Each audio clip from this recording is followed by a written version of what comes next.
My present title is Major Tudor Price MBE. In the Korean War, I was a sergeant in the 1st Battalion, the Welsh Regiment.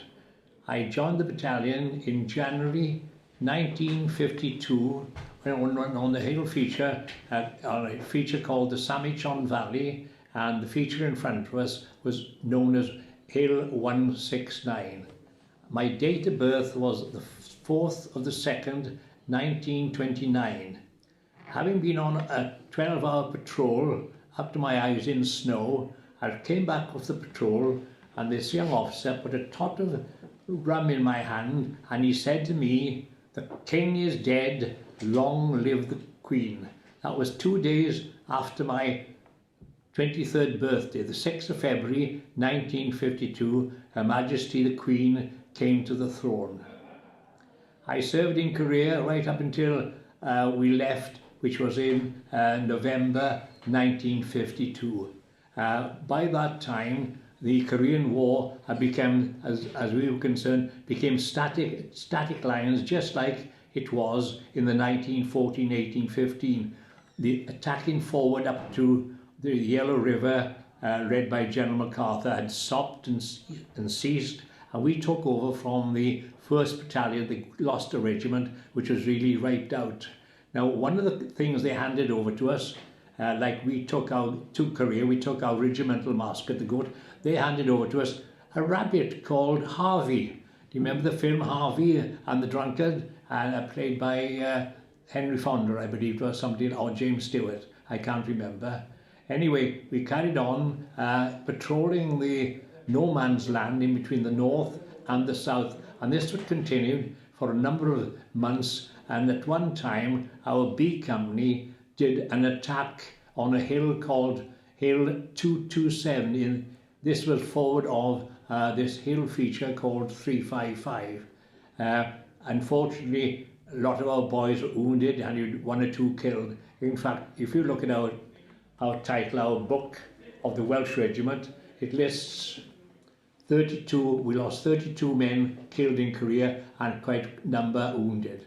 Now this book was compiled by the intelligence officer we had in Korea, a Lieutenant Norman Salmon, who retired as Major Norman Salmon, and he and the curator of the museum compiled the history of the Welsh Regiment in Korea in the Korean War. I should say, when I did arrive in Korea, I arrived after the battalion and I landed at Busan in the south. Busan in those days was a shanty time of a city, a whole city which had been devastated by war. And we were greeted by an American band that played us on ashore, and we then entrained right up to Seoul, and I can't quite remember, it is either Wee Jong Bu or Kum Jon Tai, something like that, that we disembarked. And in fact, at the end of the Korean War, our end of our tour in Korea, we handed over to the Duke of Wellington's regiment, and again we entrained at the same place in those either one of those 2 railway stations, and we embarked for Busan, ready to go on the troop ship.